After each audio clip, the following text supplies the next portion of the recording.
strategy. And the third was more of a generalist, providing services around all ends of the spectrum. And so these factors come together, and the challenge was, how do we best support the attributes and bring the best of each team together, and at the same time come together as one team. And so what I'll share is some lessons learned and also some factors you might consider as you're managing your team day to day. And so the first lesson is, it's really all about the team. When I first began, I was very focused on process, strategy, revenue targets, and a senior leader in our organization, Paul Spiegelman, who is our Chief Culture Officer, said, you're thinking about it right. You've got to think about the people, the team, this change that they're going through. And that was a really profound moment for me to say, while my natural bent was to go to structure, it really is about the individuals and their own experiences and helping them acknowledge that they are going through change in having a new manager or having new teammates. So some of the factors include investing the time, one-on-ones and team meetings, and then simply accessibility. So let's talk a little bit about team meetings. There's a few ways to go about this, and if you're working with a remote staff or a staff in one office, here are some things that we employed that's worked for us. We start with weekly stand-up team huddles. It's 15 to 30 minutes every Monday morning together. You have an opportunity to share weekend details if you don't know each other well. But then we talk about priorities for the week, travel, just really getting on the same page at the beginning of the week. This is also augmented by monthly staff meetings. So we come together and we talk about global issues, less about projects, but more about how the team functions and how we work with other departments. And bring in a guest speaker from time to time, a different perspective from a different department, or perhaps someone you know through your networking or community. And one of my favorites, although small, was probably the most significant, which was our Friday kudos session.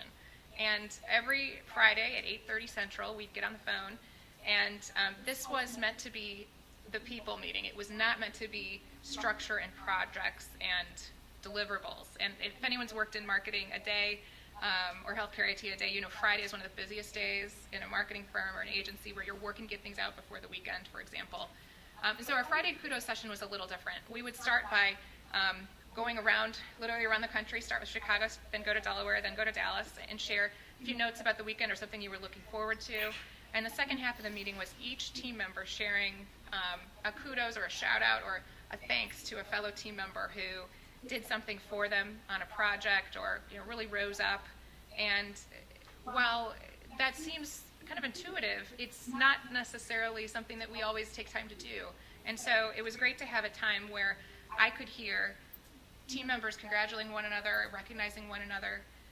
They could hear each other, learning to support one another. So here's one. Kudos to Nancy for taking the ball and running with the marketing automation project. Your attention to detail is huge, and I appreciate it. Kudos to Stephanie for jumping in on lead generation, sales strategy, and always being available to patiently answer questions. And kudos to Melissa for facilitating the beast that was this week's RFP. We are well positioned because of the planning you did to bring this home. So we could hear one another congratulate each other, but it also gave me an opportunity to hear how the team was shaping the conversation. And I can't be everywhere, but I really was glad to hear how we were learning to work together as a team across state lines and, despite not knowing each other well. Next thing I would put in your management toolkit, if it isn't already, is one-on-ones. And so it's really important if you have a direct report or multiple or levels of direct reports that you're meeting with them face-to-face, one-on-one, to have the conversation about their work, how it's going, but keep it strategic. Don't talk about the project and the next building block. You want to talk about the things that are more global in nature. One method that we use from time to time is start, stop, continue. What should we start doing? What should we stop doing? What's going well and we should continue doing that? Another one is the 5 things method. I really like this when I'm getting to know someone for the first time. And I like to ask them, tell me 5 things that are going well for you in your job right now. And what 5 things aren't going well?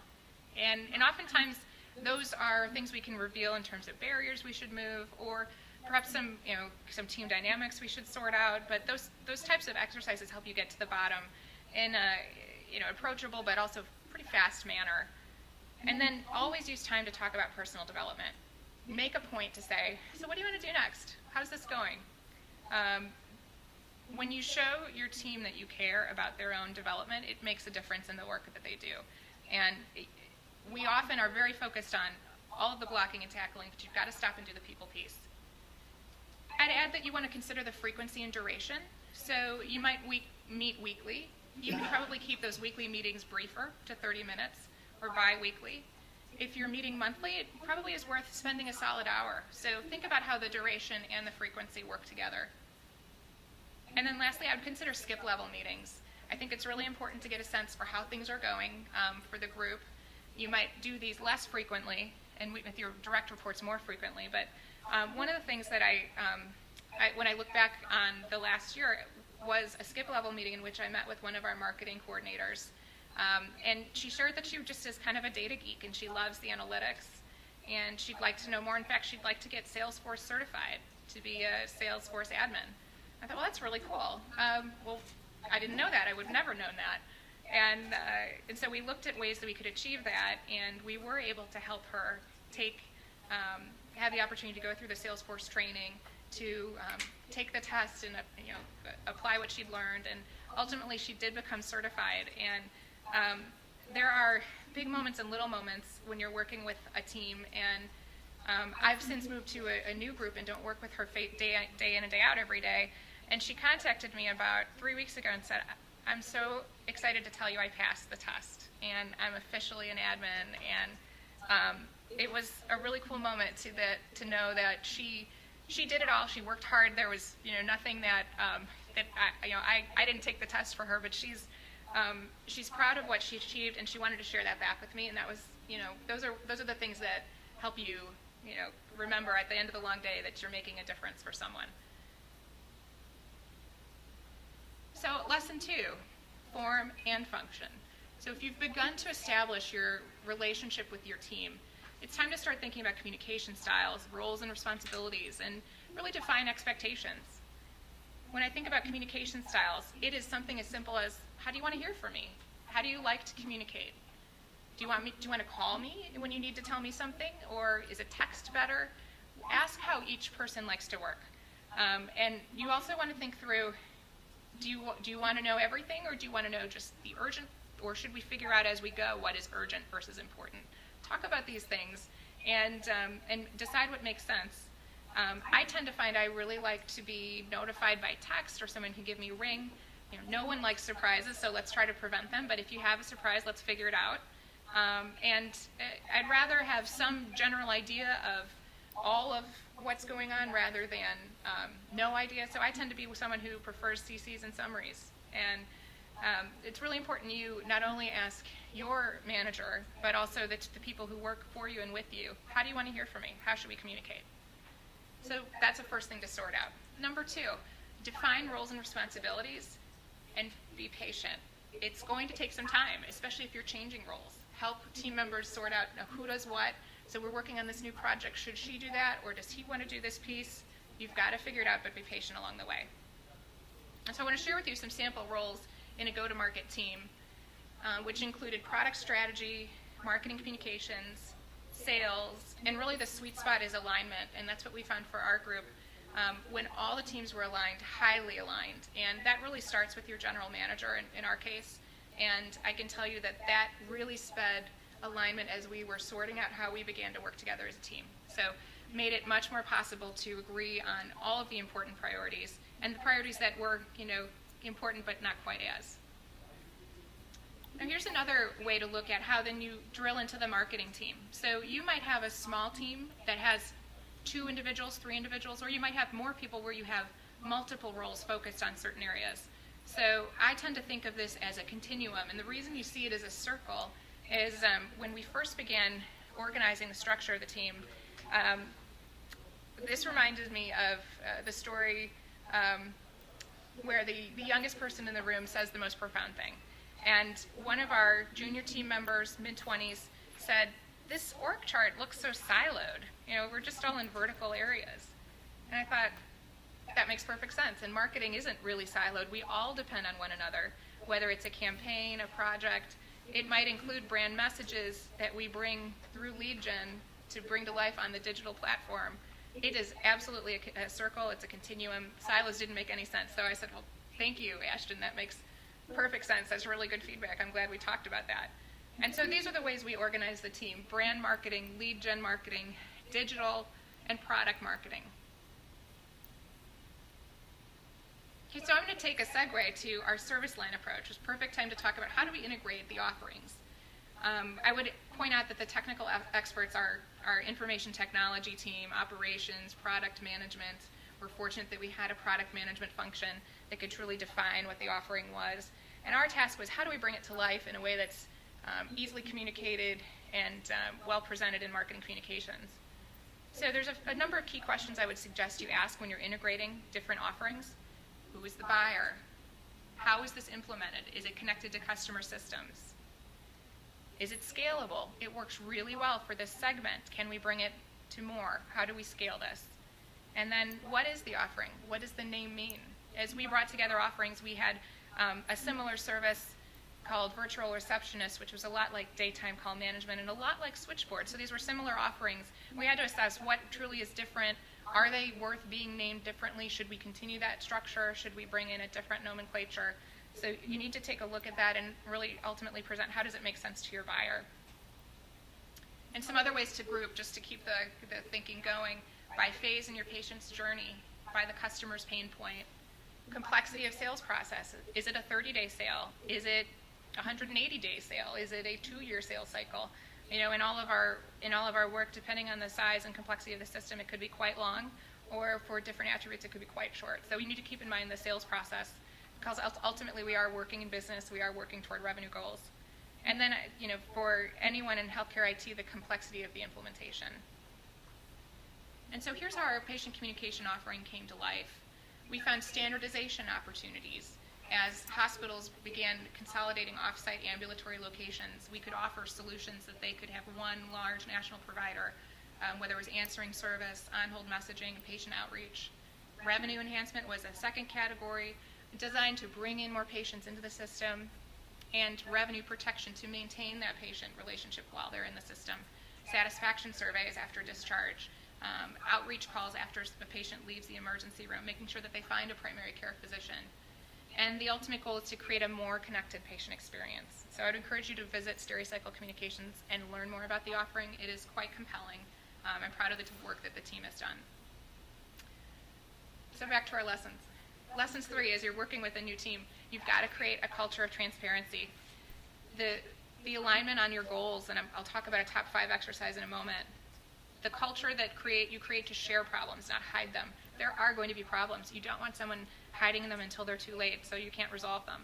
And then creating a feedback-rich environment where people feel comfortable saying, how'd I do? What do you think about that meeting? How's this going? So the top 5, I love this. We had a project team that was working together on a new offering, and it was one of those days where things didn't go right that day, and they all got together at, my understanding is a steakhouse, and we're talking about, this thing is really keeping me up at night. And someone else said, oh, that's not keeping me up at night. I thought, oh, really? I thought that was a priority for you. And so a simple conversation comes to find out that the things keeping up this person at night were different from the second and the third person. Big aha, we should be staying up and thinking about the same things at night. And so you've got to make sure those things keeping you up at night are the same as your counterparts. And as your team, does your team understand the priorities? Are you, if you're up at night, does your team understand that that's a burning priority for you? And then ultimately get aligned. So the legend of the top 5 is there is a cocktail napkin from the Capitol Grill, and it outlines the top 5 things that group of people discovered as they were going through this exercise. And I think it's framed in someone's office now. So how would you go about this? There's tons of ways to goal set, and I certainly don't have the answers for everyone, but this is one way that you might approach it. What are the priorities? How do you know? What are you trying to do? What's the business goal? And what's the definition of success? How do we know when we get there? And then segment it high by quarter. Quarter 1, we want to be achieving this to help us be ready for quarter 2, and so forth. So here's one way you might approach that. And ultimately, we did the same exercise in the marketing group. So the business might have a top 5, but how does marketing contribute to those goals? And so we identified these top 5 priorities, and for me, it all began with the team because without alignment and everyone pulling together, it's very hard to achieve the rest of the goals. Next is sales and revenue targets. Third would be brand and identifying a brand, having a position in the marketplace. Web, bringing that to life on digital platforms. And then lastly, customer loyalty. How do you retain the customers that you've worked so hard to gather? What's their experience through the journey? Is the service offering delivering on what they believed and what the brand promise was? And so this is the last part of lesson 3. You've got to focus on bringing out the ideas into the open. Identify the issues, identify the barriers to success. And for those of us in technology, we're all pretty well aware of Marissa Mayer, the CEO of Yahoo. I had an opportunity to hear her speak, and one of the items that has stayed with me since I heard that was PB&J, the idea of getting rid of process, bureaucracy, and jams. And it's a great thing for any business. Are you making it harder for yourself in terms of process? Is there a way to eliminate steps that would help you speed to the outcome? So think about, as you're organizing your process, what that might include. And then lastly, mistakes will happen. It's just part of what we do. We're human. Best laid plans sometimes don't go as planned. So you have to create a culture where team members feel like they can come to you and say, look, this happened. This wasn't what I expected. What would you suggest? Ideally, they bring you 2 solutions, and you can help them guide toward the ultimate solution. But you need to have a team that's empowered to bring you that news when that happens, whatever that is. And so part of that is that feedback-rich environment. You want to create a place where people understand that you are giving them feedback in a coaching manner. It's candid.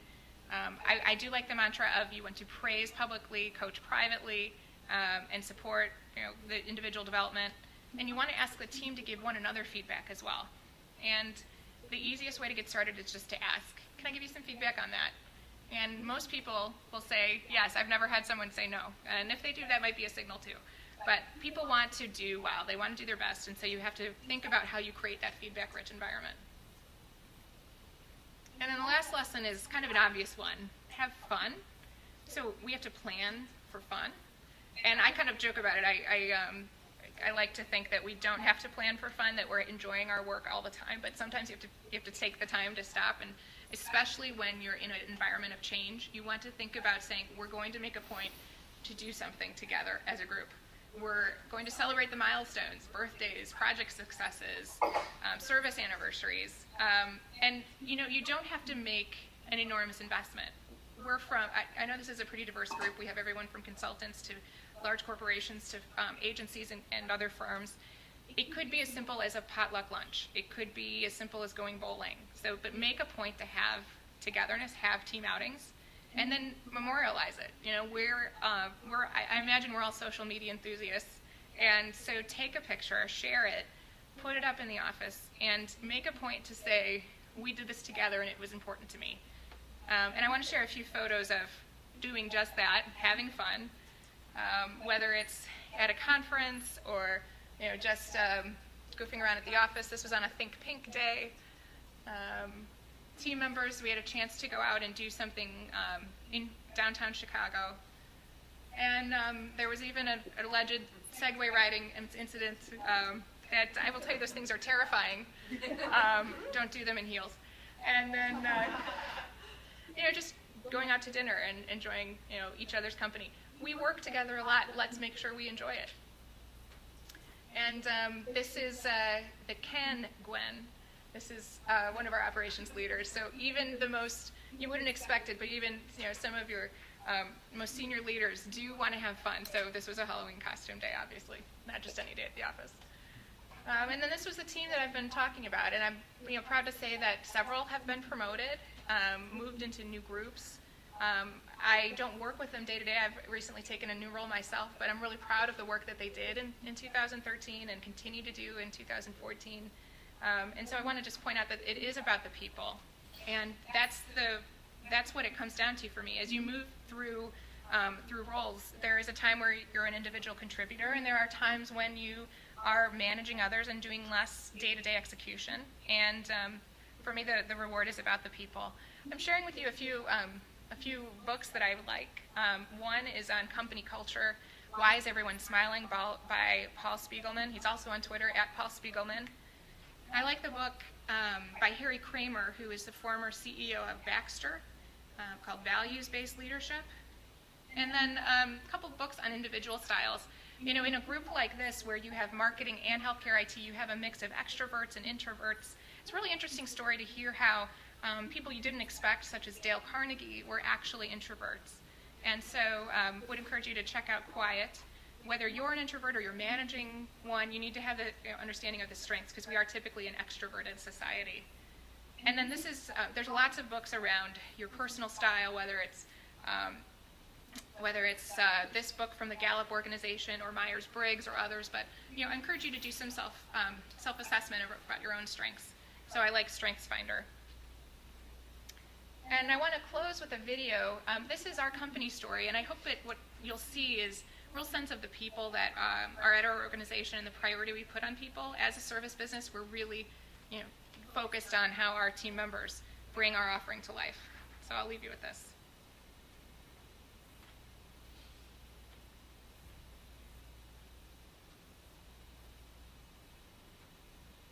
So at the early stages of the company, it was a classic startup of, you know, a business plan and a dream. In the 1980s, used needles were washing ashore on U.S. beaches. Something needed to be done, so the government decided to hold the generators of clinical waste, such as hospitals, responsible from end to end. That was 1988, the year the regulated medical waste industry was born. And soon thereafter, so was Stericycle. The first few years were tough, really tough. By 1992, we had very few customers and very little cash. To survive, we needed to find a leader with a vision to get things on track. I came home to my wife and said, well, great news, I'm going to take this new job and take a 50% pay cut and take a second mortgage on the house and invest in the company. And she was like, well, you know, do they make any money? No. Do they have any cash in the bank? No. In Mark's first full year as CEO, we opened 4 plants, did our first acquisition, and even began advertising. We were optimistic. Cautiously optimistic. What we really needed was the capital to grow. So in 1996, we went public, trading on the NASDAQ. A share of our stock could be bought for $9. We soon began to focus on smaller quantity generators like doctor and dentist offices. That opened the door to unlimited opportunities. That was 1997, the year we acquired our first international facility. The introduction of the SteriSafe OSHA compliance program in 1999 was a really big deal. No longer just a medical waste company, we began offering business-to-business consulting and training. We had 500 team members at that point, but a huge acquisition was about to change the face of the company. So the first time I met Mark Miller, one of the things he told me was that Stericycle was going to acquire BFI's medical waste business, which at the time was 9 times larger than Stericycle's business. I remember walking away from that meeting saying, wow, this guy's a little crazy. But sure enough, a couple of years later, Stericycle did acquire BFI's medical waste business, and the rest was history. Overnight, we grew up to 1,800 team members, and from that point on, we never looked back.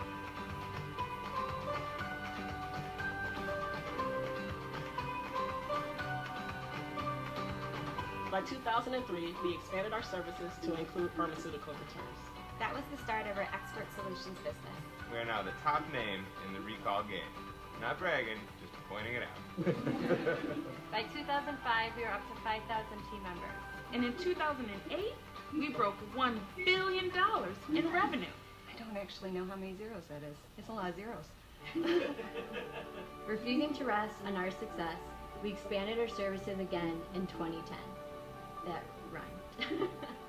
The expert sustainability business was born, helping customers manage unsaleable inventory in a green way. It's a zero landfill solution, and I'm proud of that. Also in 2010, the communication solutions business began with 3 big acquisitions and has grown at an incredible rate ever since. We help companies of every size and industry connect with their customers one call at a time. The same entrepreneurial spirit that burned bright in the early days of Stericycle is still very much here today. We want to make the world better. I can't think of a better goal to have.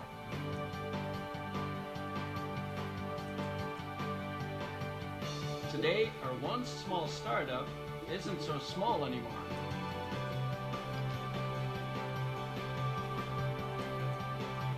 stock? Let's just say I wish I bought some when it was $9. Our logo is everywhere. From Mexico to Japan, Brazil to Romania. But as the company has grown and evolved, the driving force behind our success has never changed. It's the one irreplaceable element that makes Stericycle go. It's the people. The people. The people! It's us. All of us. Imagine Stericycle without me. Without me. Without me. Without me. Without us. You just can't do it. This is a place where team members are empowered and inspired, where 6 core values are more than just empty phrases.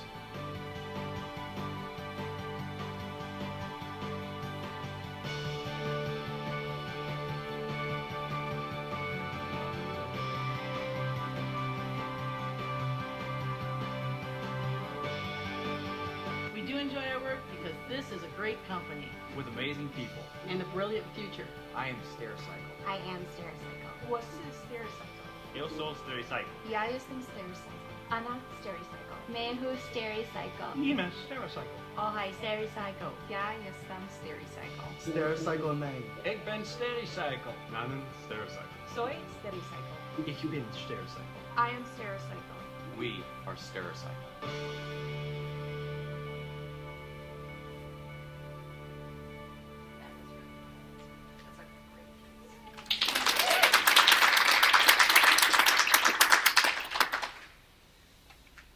Well, I'd be thrilled to take your questions. First up, is there a chance we can get the slides? Are they going to be posted anywhere? I'll work with you on that. You bet. Yeah. Mhm. Some of it went fast in the middle. I'm like, I saw a few folks taking photos to capture it, so I made a note of that. Good. Yeah. Brad. Does the product marketing function report up to the marketing department as well? They were separate entities, and now we've brought them together. Has that been a large culture shift for your group that you didn't have product marketing prior to that? Not necessarily. It's actually been really beneficial, shortening the gap, honestly. So, because so much of communication solutions is technology based, it actually speeds our time to market. Fewer barriers. Yeah. Yes, Michelle. So, talk about your biggest challenge in overcoming the blending of the personalities and Mhm. we talked a little earlier about this, about the different environments and cultures that you had to bring together. Right. So there are myriad challenges, right? And I listed a few of them coming from different perspectives, coming from different approaches. I think, in marketing, one of the biggest things I think about is who's the target audience. And often I'm not the target audience. Whether it's a specifying engineer, whether it is a technologist. And so having been in B2B marketing, I always go to that. What's interesting is when I began working with the team, I often thought, well, how would I want my new manager to work with me? And one of the tactics that we did in our early one-to-ones was to say, we're developing a new team. We have a lot of needs. What are some of the things you enjoy doing? What are some of the things you've done and maybe will continue to do but don't love, and help me understand what that looks like? Would you like to write your own job description? How would you see this coming together? And for me, I found that type of dialogue to be very empowering. That is the kind of thing I would love to hear. However, that isn't true for everyone. Many people would like to say, please define my role and tell me exactly what to do.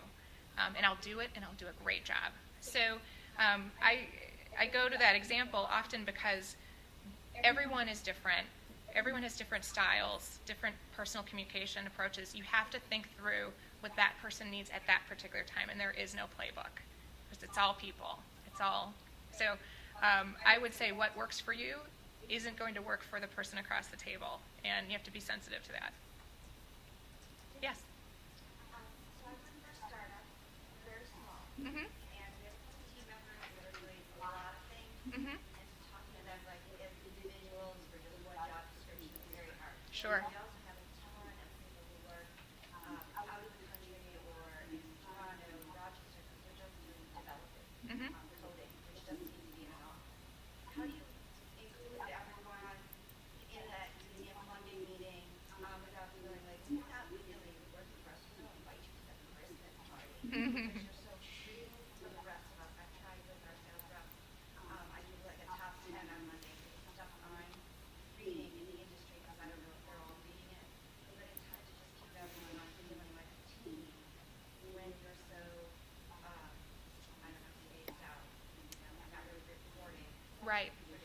Right. I can appreciate what you're describing. I worked for a small technology company, quite successful, but really 15 employees.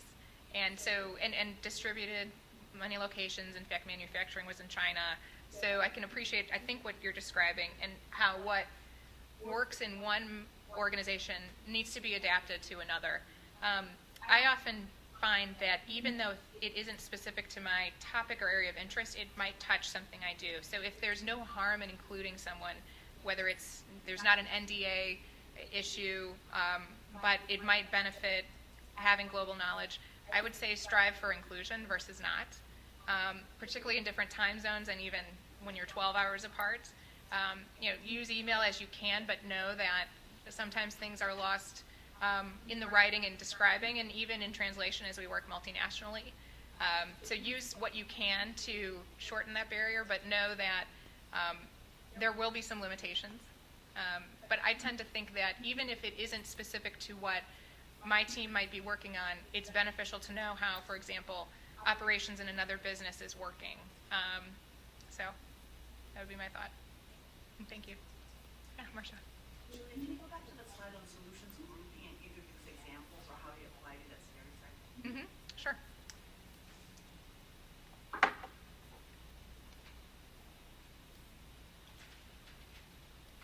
This one. Is that right? Yeah.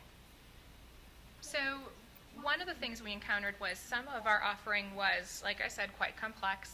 And I'll give an example of the buyer, hospital, IDN, many teams involved in the decision making.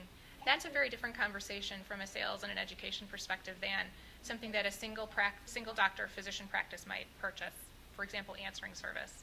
And so with so many audiences, we really had to go down to what is important to this person at this time. And so these are some of the ways that we formulated some of the organization.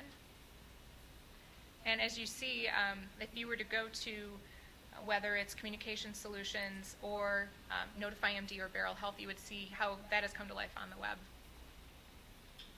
Sure, thanks. Yes? Do you recommend any good techniques for getting product management to work well with product marketing? Because again, our organization, we try to follow, I don't know if anybody else does, a pragmatic marketing approach as far as how you define what the different roles are. And it seems like our sticking point is usually between product management and product marketing. Neither of them completely understanding what the other's priorities are. For instance, if we're going to have a GA on a certain date, from a marketing point of view, we need to know we're having a GA on a certain date, not, it just got moved 3 months by the way. Just little things like that. Yeah, that's a little but a very big thing, actually, when a launch is moved that long. I think it really truly comes back to communicating as often as you can. A lot of agile project management includes sharing tools. So when those teams are different managers, it's really up to the leaders to ensure that there's alignment. When two leaders aren't aligned, it's known and often really obvious and really painful to the group. I don't know if that's the dynamic that you're experiencing, but there is such a intellectual theory about product management versus product marketing, and where does product development live in this, and it's different in every organization. Is that what you're experiencing? Yeah, it's always been our trickiest area. We recently reorganized so that product management and product marketing now both report, each of their managers now reports to the same person in the office for them. I'm hoping that's going to be That's good. That's 3 years, it's always been Sure. I don't know how they do manage it. Yeah, when it comes down to different priorities, realizing the impact of a 3-month shift is key. So, thanks. Great. Well, thank you very much for your time. Oh, did you have a question? Okay, Mandy. I fell off. From a cultural standpoint, I know that we've talked a lot about the effects of combining these different corporate cultures. At an individual level, I think that people have a sense of ownership of their work, and that was probably something very difficult or challenging to overcome, particularly as you're consolidating product groups. Could you talk a little bit about the challenges that you faced there, and just at that individual level, how you were able to overcome That that is cultural? truly an art. I can tell you that describing my own case study makes me an expert on that group, but not an expert on how it works in every organization. But we do as information workers, live and own our work, and we're proud of it. And oftentimes we have to divorce ourselves from our work and say, this is my work product, but it isn't a reflection of me as a person. And that's a little philosophical, and that's not practical for everybody. But often context setting and explaining why we might be, in the case of, let's say, a product is sunset, there are typically business fundamental reasons. Often the context setting of this is why, this is what we see, this is how we arrived at this decision is an important conversation versus saying, I got this email saying it's done. What does that mean? Right. So I tend to be more biased toward context setting and communication ahead of time to avoid the surprises later. Ultimately, even the best context setting won't reduce the fact that someone might be upset or impacted, and then you work through that too. Right. So, thanks for the question. Great, thank you very much.